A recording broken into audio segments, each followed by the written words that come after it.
بسم اللہ الرحمن الرحیم۔ فتنہ کا کیا مطلب ہے اور آج کل کون سے ایسے فتنے ہیں جنہیں ہم فتنہ نہیں سمجھتے؟ فتنہ کا مادہ فتن ہے، اس کے لغوی معنی ہے سونے کو آگ میں تپا کر کھرا کھوٹا معلوم کرنا۔ پھر فتنہ کے معنی آزمائش کے ہو گئے، اور آزمائش میں چونکہ تکلیف دی جاتی ہے اس لیے ایذا رسانی اور اس کی مختلف شکلوں اور آزمائش میں جو کھوٹا ثابت ہو اس کے ساتھ جو معاملہ کیا جائے ان سب کے لیے قرآن و حدیث میں فتنہ اور اس کے مشتقات استعمال کیے گئے ہیں۔ پس فتنہ کے معنی آزمائش، آفت، دنگا فساد، ہنگامہ، دکھ دینا اور تختہ مشق بنانا وغیرہ ہے۔ فتنے 6 قسم کے ہیں۔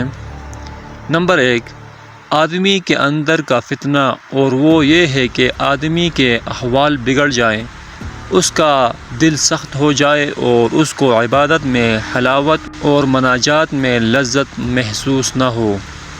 نمبر 2، گھر میں فتنہ، اور وہ نظام خانہ داری کا بگاڑ ہے۔ نمبر 3، وہ فتنہ ہے جو سمندر کی طرح موجیں مارتا ہے اور وہ نظام مملکت کا بگاڑ ہے۔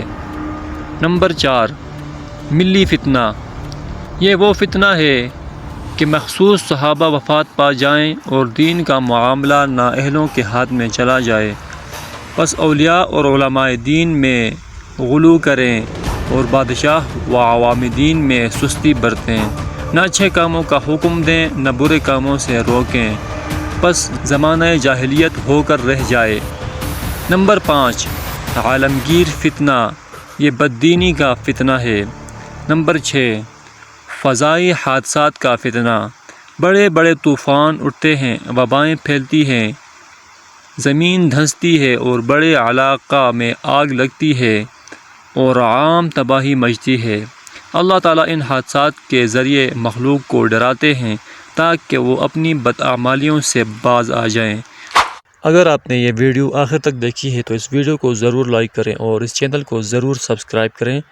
ملتے ہیں کسی نئی اچھی ویڈیو میں، تب تک کے لیے اللہ حافظ۔